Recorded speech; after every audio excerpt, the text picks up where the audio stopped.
sale el carnaval, carnaval. Happy birthday to you.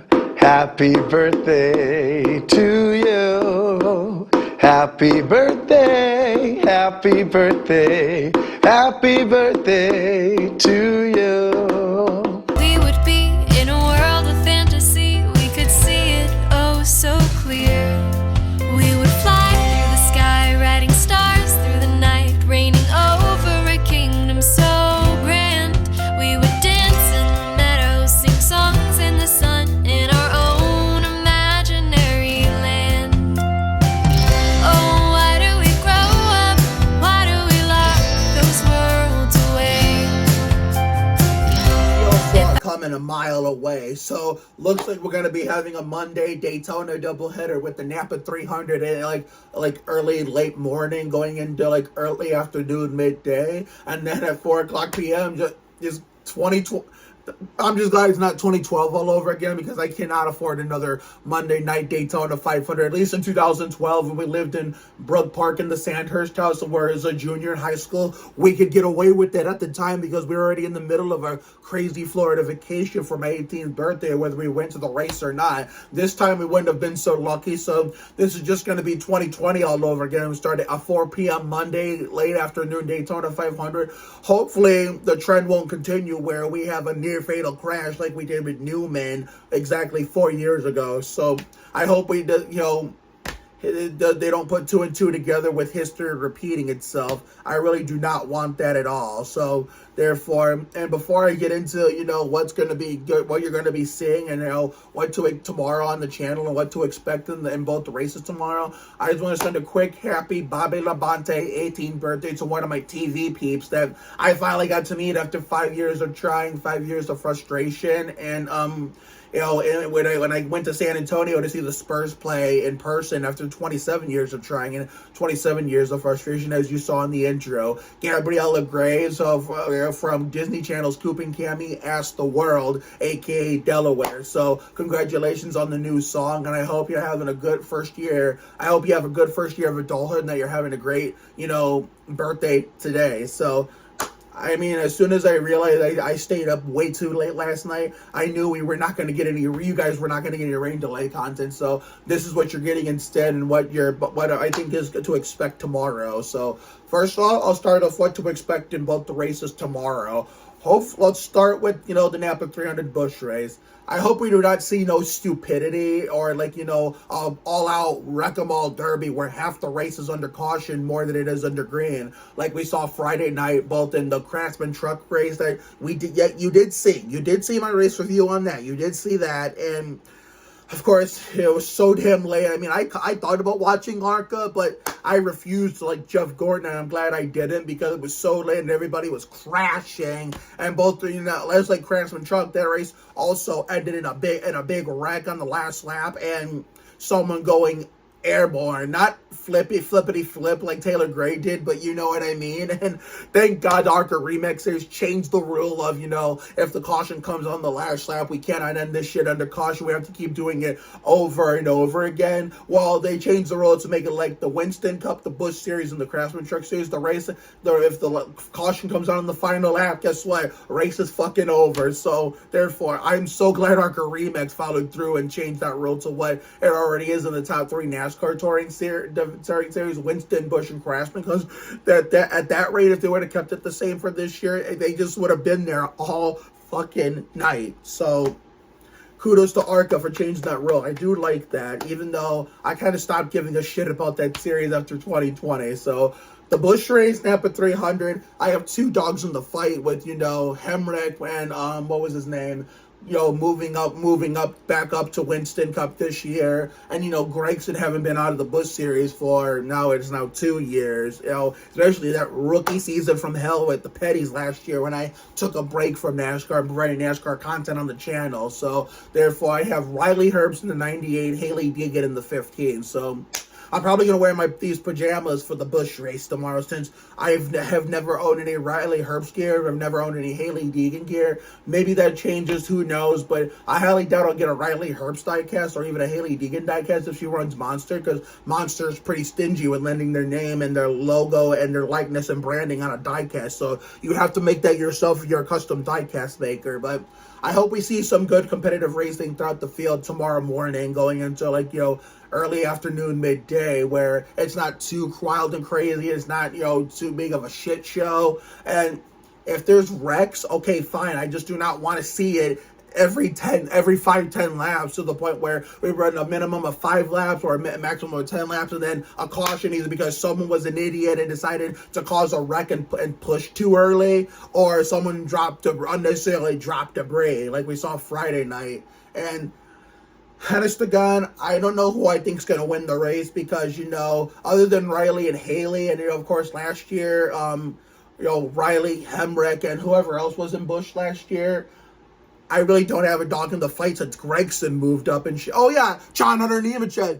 I don't understand why John Hunter, even though he moved back up to full-time Winston Cup with the Petties, he's still running for points in the Busch Series with Joe Gibbs. But, hey, I'll take it. But at the same time, even as a JHN fan, I don't understand that. I don't know if he's running part-time or what. Someone fill me in on that in the comments. But, yeah, anyway, I'm looking forward to tomorrow. I really am. I mean, I can't believe it came back to watching NASCAR this year, even though it's on a part-time basis. I mean, this is the first time since 2022 that I've been excited about NASCAR.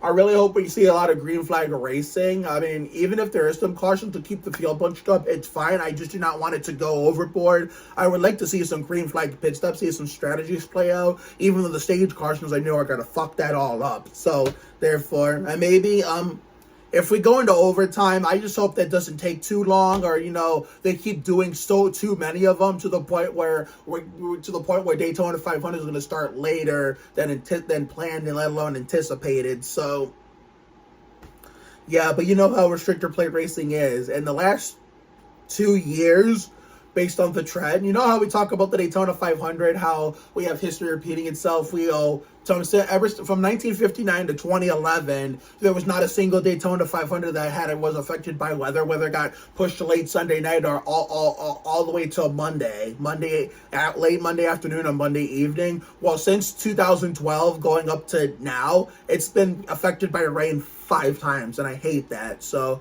you know how we had 2012 was Montoya and the jet dryer, the first Daytona 500 that was affected by rain, and you know how we had, how many years later was Newman, where when I saw that Newman crash 4 years ago, I immediately started thinking of 2003. I'm like, not again. At least the 2003 one, he got away with that one and walked away. 2020 nearly killed his ass to the point where, I kept refreshing Twitter over and over, fearing the worst, and it was a miracle. He came out of the hospital a day or two later, walking out of there, holding his kid's hands, like, on both sides, like nothing ever happened. So luckily we did not get a 2012 repeat where it's Monday Night NASCAR tomorrow. But tomorrow, the Daytona 500, like in 2020, starting at 4 p.m. So, like I said, I do not want a repeat of 2020 where we have a near fatal crash. So, hopefully the trend, breaks there. And there was another, the Busch Series Napa 300. The past 2 years on the last lap, we actually had a flip.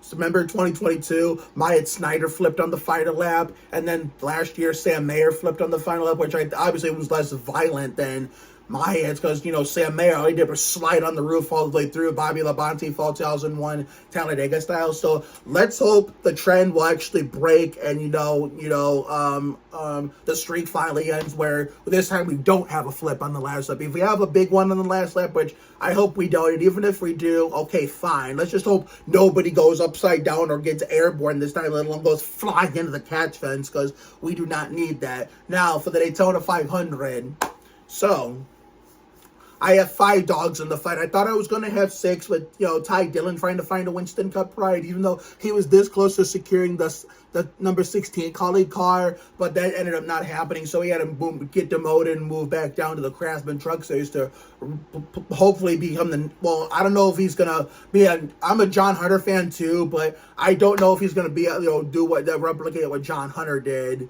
and restarting his career in the Truck Series. But the difference is, even I hate to admit this as a fan of both, that at least John Hunter actually won races and competed for championships.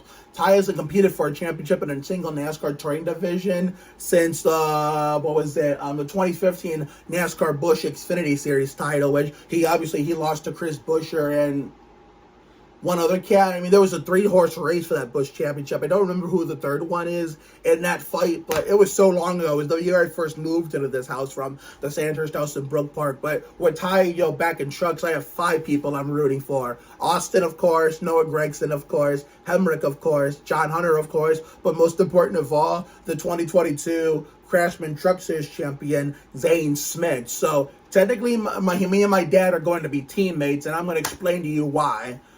Because my dad is a Daniel Suarez fan. He has to work tomorrow, unfortunately, and plus he doesn't watch too much NASCAR either like he used to. I remember when Suarez finally won his first Winston Cup race at Sears Point in the Dodge Save Mart 350. My dad and my stepmom went out of town while I stayed inside to actually watch it because, one, it was not... Summer 2022, we know what that by far was definitely better than summer 2023, which is why for season 4 Fun in the Sun this year, we got the Sandy Ridge Redemption on our hands. But there was very little days where it wasn't so nice.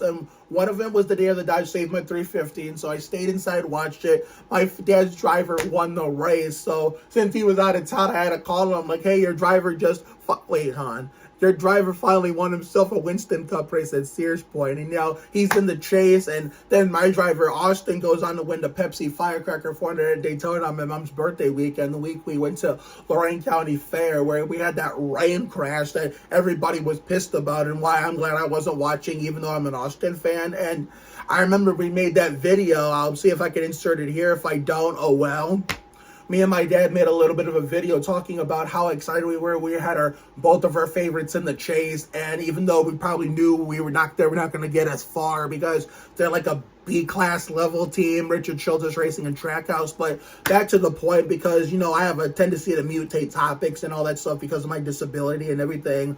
But yeah, me and my dad are technically going to be teammates as a Suarez and Zane Smith fan, and I'll tell you why. So anyway, back to the point. Like I said, my dad's a Suarez fan, and Suarez drives for Trackhouse. Zane Smith was signed to a contract by Trackhouse, as you all know, but temporarily Spire has a hold of him until Trackhouse has an opening available. So therefore this year Zane Smith's going to be a technical alliance teammate to Suarez and Chastain. So since my dad's a Suarez fan and I'm a Zane Smith fan, me and my dad are going to be technical alliance teammates for now until Zane's on the real Trackhouse team, where my dad and I are going to be teammates at Trackhouse in the future. So it's going to be nice to have father-son as teammates one day, considering my grandmother and my mom's I are already teammates because she's always been a Kyle Busch fan since Jerry Nadeau ended up having that career-ending crash at Richmond in 03. So therefore, Kyle Busch has went from Hendrick to Gibbs to Childress, and I've always been a Childress Petty fan, except for that 7-year time span from 2007 to 2013, where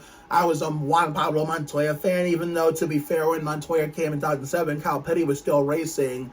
But the thing is, Kyle was on his way out as Montoya was coming in. So therefore, I was still hanging on to the Petties, and I was a full-on Dodge boy in 07 and most of 08, considering, Petty only ran a handful of races in 08 before hanging up the helmet after 2008 Checker Auto Parts 500 at Phoenix, which sadly ended up in a DNF, sadly enough. But, I let go of my RCR and Petty fandom for, 7 years I was a Montoya fan. So I was a Petty fan for full of 07 because he ran more races. Kyle ran more races in 07 than he did 08.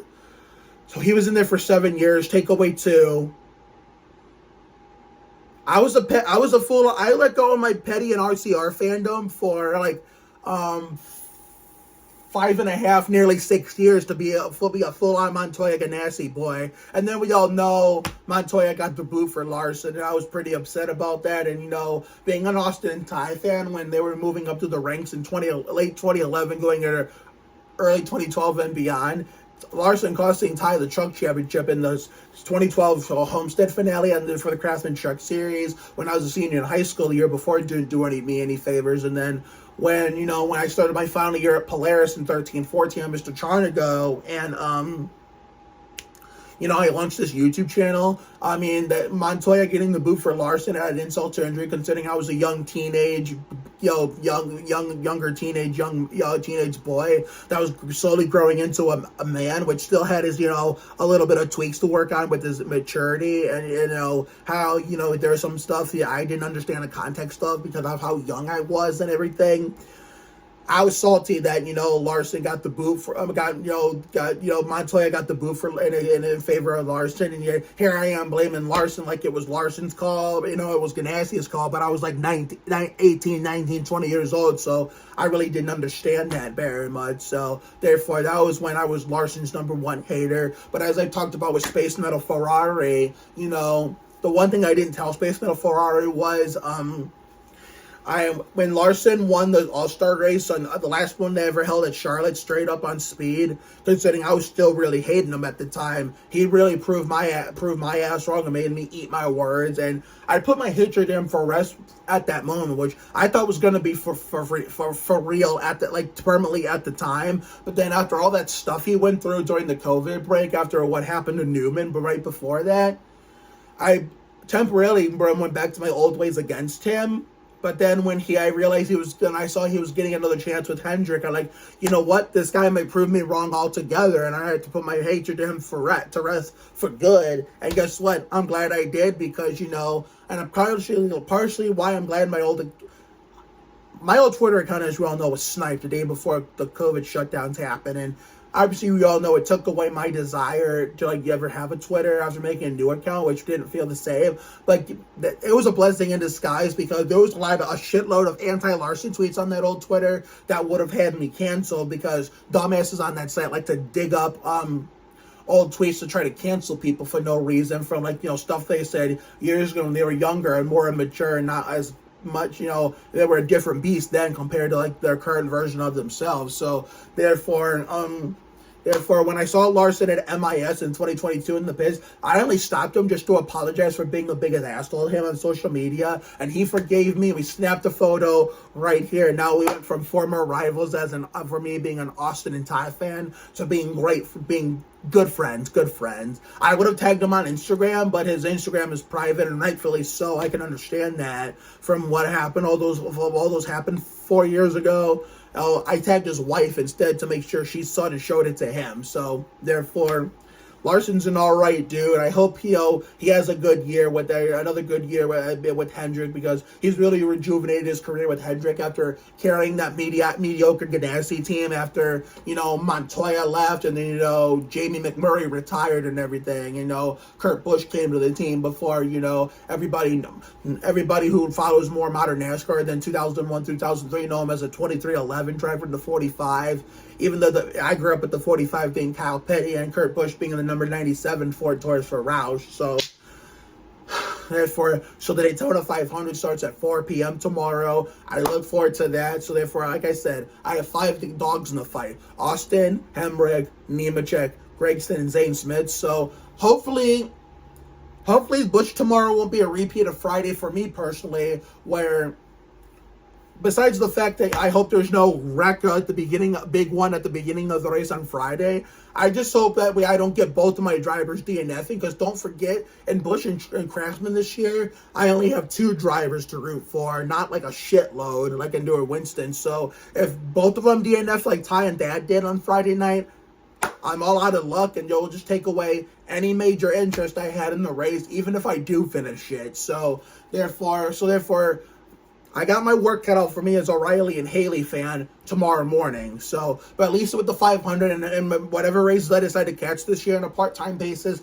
I'm going to be lucky to have 5 drivers. So if maybe 1 or 2 DNF, I'll have 3 or 4 of them left to go. But if the big one happens and all but 1 or 2 get caught up in it, then I'm screwed. But if all 5 get caught up in the big one, then all that interest will get taken away, and it just won't even feel like you're enjoying it as much, because all the drivers you root for are gone. So that's why it's good to have multiple drivers every once in a while in one series. So in case one DNFs, you got the other ones as backups to root for. So therefore, I'm hoping for nice weather tomorrow, which looks that way after the last of the rain showers pass on through early in the morning while we're sleeping in early, like 6, 7, 8 in the morning, 9, and then we get up at 10, have a little quick breakfast, and leave our pajamas on, get our turn on our computer, set up our social media, do our little postings, and we're ready to go. And then we switch on. Oh yeah, where's my Gabby Graves hat? There we go. So I'm actually going to wear this for the Daytona 500 tomorrow to honor Gabby Graves for her Bobby Labonte 18th birthday, which I was going to wear it today for the race, but oh well, looks like we'll have to wear it tomorrow. But anyway, so therefore, then we have to switch to the Austin Dillon shirt and the Gabby Graves hat. So that way we'll be, celebrating Gabby Graves' birthday with the 500 because therefore... So her 2-day celebration today and tomorrow, and my celebration of my own birthday that began on Thursday will last until the checkered flag flies tomorrow night in the 66th running of the Great American Race, the Daytona 500. So until then, this is Mark Oliveira signing off. I hope you guys enjoy the race tomorrow. So therefore, 2 more things I'm going to close this off with. So 1, I will be doing a live stream of the Daytona 500. I have decided that I will do it. I thought about doing a live stream of the Napa 300, but I figured, no, let's not do that. We'll just broadcast the race on TikTok, Facebook, and Instagram like normal. And, the Napa 300 and just go from there. And then the Daytona 500, after I change, I did my Austin Dillon and hat shirt, Gabby Graves hat, I will be live streaming that on YouTube. And, yeah, we'll be live streaming that on YouTube, and there will be a live stream like there is every other year, even though that should have happened last year, but we all know what happened. And second of all, there will be a race review. There will be a special edition race review going over both races in one video, so I won't be going over the Busch race right away, because I won't have time to do that, to make a separate video for both races of their own. So therefore, because I have to go from one race to the next, and we have to go change out of our pajamas, and put this on, and put on an Austin Dillon shirt or whatever trousers we have, and then after the Daytona 500's over, then you're gonna get double the races in one race view. So that's why I was having a brain fart drawing a blank, because I couldn't figure out what I was gonna do. But yeah, besides the live stream, but yeah, double the races in one review. So I look forward to showcasing you guys that tomorrow, and then after that, my birthday celebration will be officially over. So have a good night tonight and a better day tomorrow. Take care, everyone. Good night.